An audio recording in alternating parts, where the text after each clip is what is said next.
Next time we speak to you, the result will be in. It's been amazing to watch Joe Biden's intervention and calling Trump supporters garbage. That's been devastating for the Democrat campaign in the dying days. But what I think is brilliant, of course, is the way Donald Trump seizes on that.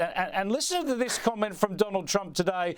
It's just the perfect pitch, the perfect use of this Joe Biden misstep. My response to Joe and Kamala is very simple.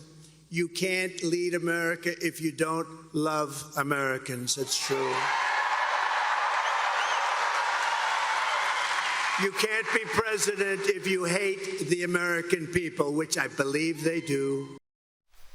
Love him or hate him, he really gets that stuff, doesn't he? He's so nailed it with those comments. That will really shift votes.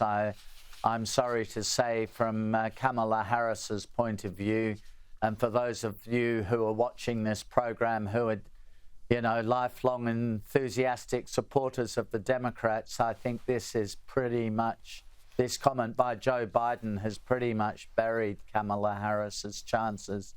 I mean, I also saw a visual of Donald Trump in a garbage truck, driving a garbage truck. There's an American expression: if something goes terribly wrong, it's a dumpster fire.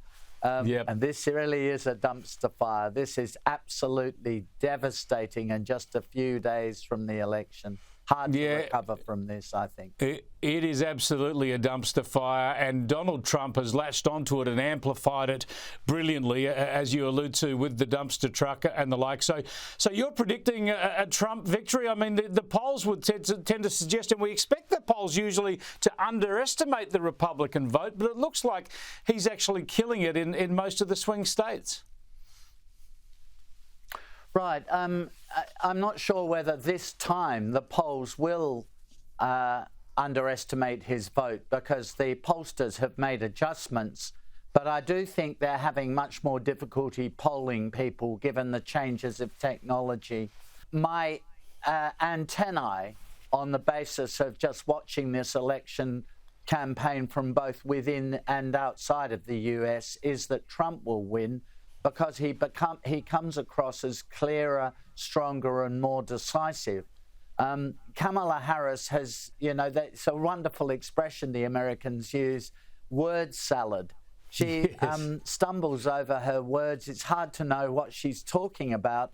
And she's very, if you like, policy light. She tells you she comes from a middle-class family with a lawn in front of the house or something.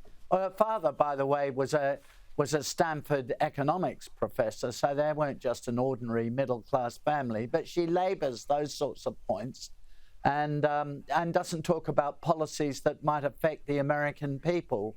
I think she's proving to be, look, I could be wrong, but I think she's too weak a candidate. I think Trump has trampled on her, really, politically speaking.